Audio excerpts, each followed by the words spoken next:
When Superman 2 was released in 1980, it delivered something audiences had rarely seen before: superpowered battles, flying villains, and large-scale destruction that felt incredibly real.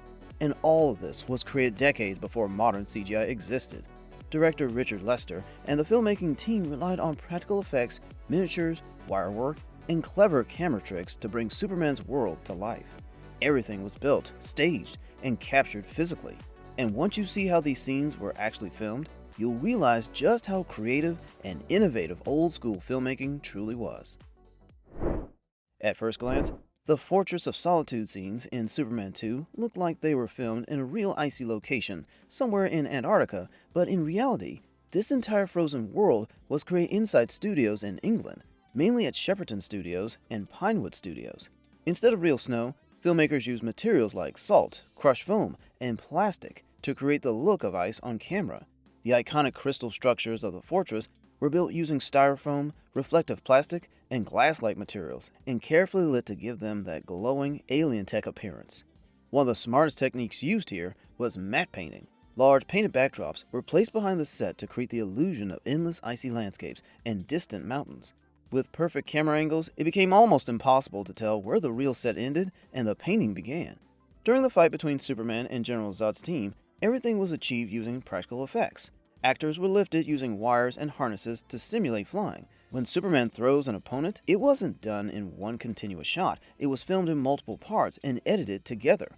The fortress walls themselves were made from soft foam materials, allowing actors to crash into them safely, while still creating a powerful visual impact. If you watch this iconic moment from Superman 2, where Superman lifts Lois and flies her toward the Fortress of Solitude, the scene feels incredibly smooth and almost magical, as if a human being is truly flying. But behind the scenes, this illusion was the result of extremely complex practical effects and optical filmmaking techniques. To create the sequence, both Christopher Reeve and Margot Kidder were fitted with specially designed harness systems, which were carefully hidden underneath their costumes. These harnesses were connected to thin steel wires attached to the studio ceiling. Below them, crew members manually controlled their movement using pulleys and counterweight systems. So in reality, the actors were literally suspended in the air, while a team of technicians precisely guided their motion to create the illusion of smooth, controlled flight. During filming, the studio was intentionally kept dark or low lit.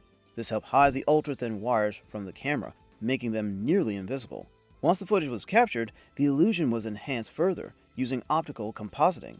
Backgrounds like the sky, clouds, and icy Krypton-like landscapes were added behind the actors, giving the scene its grand, otherworldly feel. The moon sequence, where General Zod, Ursa, and Non caused destruction in space, was a surprisingly advanced piece of filmmaking for its time. Of course, it wasn't filmed on the moon. Instead, the entire environment was built on a studio set in England. To recreate the moon's surface, filmmakers used dust, textured ground materials, and strong directional lighting. To simulate low gravity, actors were suspended on wire harnesses, and their movements were filmed in slow motion to create a natural floating effect. In one moment, when Non grabs a spacecraft and destroys it, full-size props were used to make the interaction feel real. For his powerful jump toward the spacecraft, Non was lifted using harness systems, giving him that heavy, alien-like movement. When the villains are seen flying in space, they were actually filmed against a blue or black background, while suspended on wires. Later, using optical compositing, the space background was added behind them, creating a convincing illusion without any digital CGI. During the massive city battle in the movie, there's a moment where General Zod, Ursa, and Non unleash their super breath, creating a powerful windstorm that throws everything into chaos. On screen, it looks like a heavy visual effects sequence, but in reality, this was achieved using clever practical filmmaking techniques. To do this, the team built a specially designed city street set, where the actors performed their scenes. In front of them, massive industrial wind machines were placed. These were capable of generating extremely high-pressure air blasts. When activated, these machines created a force so strong that it could push objects and people across the set. To make the effect even more believable, background actors, also known as extras, were attached to hidden wires and harness systems.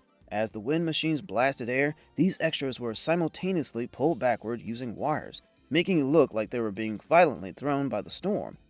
Loose props, dust, and debris were also added into the air to enhance the chaos. The combination of real wind force, controlled stunt work, and practical effects made the storm feel incredibly real, proving that even without CGI, filmmakers could create large-scale destruction using pure creativity. Another intense moment in the film comes when Ursa and Nan lift a bus and throw it directly at Superman. But this sequence wasn't filmed in one go, it was actually created using a combination of multiple techniques. For close-up shots, the filmmakers used a real full-size bus. The actors performed lifting motions while the bus itself was supported and raised using wires and rigging systems, giving the illusion of superhuman strength. However, when the action escalates, like the bus flying through the air or crashing into Superman, the filmmakers switched to miniature models. These small-scale bus replicas were filmed separately in a controlled environment. Since miniatures are easier to manipulate, the team could create more dramatic destruction without any real danger. To make the impact feel more powerful, they also used speed adjustments, filming certain shots at different frame rates, so that the crash would appear heavier and more intense. When you see the bus actually hitting Superman on screen, it's not a single shot.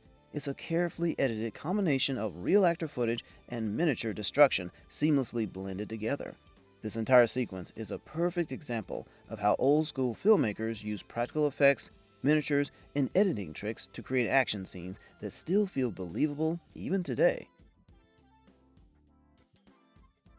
During the Metropolis battle, when Zod uses heat vision to destroy vehicles, the effect was created using a mix of practical effects and optical techniques. The city itself was partially recreated using miniature sets and studio backlots, allowing filmmakers to safely control large-scale destruction. Zod's eye lasers were added later using frame-by-frame hand-drawn optical effects, but the explosions were very real. Filmmakers either used controlled pyrotechnics on real vehicles or blew up miniature versions to simulate destruction. Fire effects were created using gasoline-based rigs under strict supervision, ensuring both realism and safety. What you're seeing in the behind-the-scenes footage is actually one of the smartest filmmaking techniques used in Superman 2. Instead of relying on one set, the filmmakers created the same city in two different scales. First, a full-size city street set was built on the backlot of Pinewood Studios. This included real roads, buildings, shops, streetlights, and vehicles, allowing actors like Superman and Zod's team to perform naturally. Here, wind machines, wires, and real extras were used to film scenes where people were blown away or thrown across the street. But when it came to large-scale destruction like cars flying, crashing, or buildings getting damaged, it was too risky and expensive to do it on the real set. So the filmmakers built a highly detailed miniature version of the same city. Every building, car, and street detail was carefully recreated in smaller scale. These miniatures allowed the team to safely destroy parts of the city, breaking models, flipping cars, and controlling the chaos with precision. Later, through editing, camera angles, and visual tricks, both the real set footage and miniature shots were combined so seamlessly that the audience believes it's all happening in one continuous environment. This technique remains one of the biggest examples of old-school visual effects done right. The river jump scene looks extremely dangerous on screen, as if Lois Lane actually jumped into a powerful river, but in reality, it was carefully planned for safety. The initial jump shot was filmed near Niagara Falls, but the drop itself was much smaller and controlled, with crash mats and safety setups placed below. For the sequence where Lois is seen being carried away by strong currents, the filmmakers used a stunt double instead of Margot Kidder. And surprisingly, this wasn't filmed at the real waterfall. Instead, it was shot inside Pinewood Studios, where an artificial river set was created. Using powerful water pumps, the team generates strong currents that look like the dangerous flow of Niagara Falls, but were actually safe and controllable. For close-up shots, Margot Kidder was filmed separately near water, secured with harnesses and supported by the stunt team. This combination of real location, stunt work, and controlled studio filming made the scene feel intense while keeping everyone safe. In the final part of the behind-the-scenes footage, we see the intense White House attack scene, where Nan storms inside and creates chaos. Even though it looks real, this sequence was not filmed in the actual White House. Instead, a full-scale interior set was built inside a studio in England, recreating the look of official rooms and corridors. When Nan throws soldiers or smashes into walls, it's done using stunt performers and wire rigs, allowing actors to be safely launched across the set. Objects like furniture, pillars, and decorations were made from special breakaway materials designed to shatter easily without causing injury. Gunfire scenes were filmed using blank guns and practical effects, adding realism without real danger. By combining stunts, breakable sets, and practical effects, the filmmakers create a powerful and believable sequence that still holds up even today. With creativity, practical effects, and smart filmmaking techniques, the team was able to bring a superhero world to life in a way that still holds up today. If you like this video, check out the one on the screen from my friend Adam's channel. It's got behind the scenes on the making of Breaking Bad. It's a pretty insane story. Anyway, as always, thank you for watching.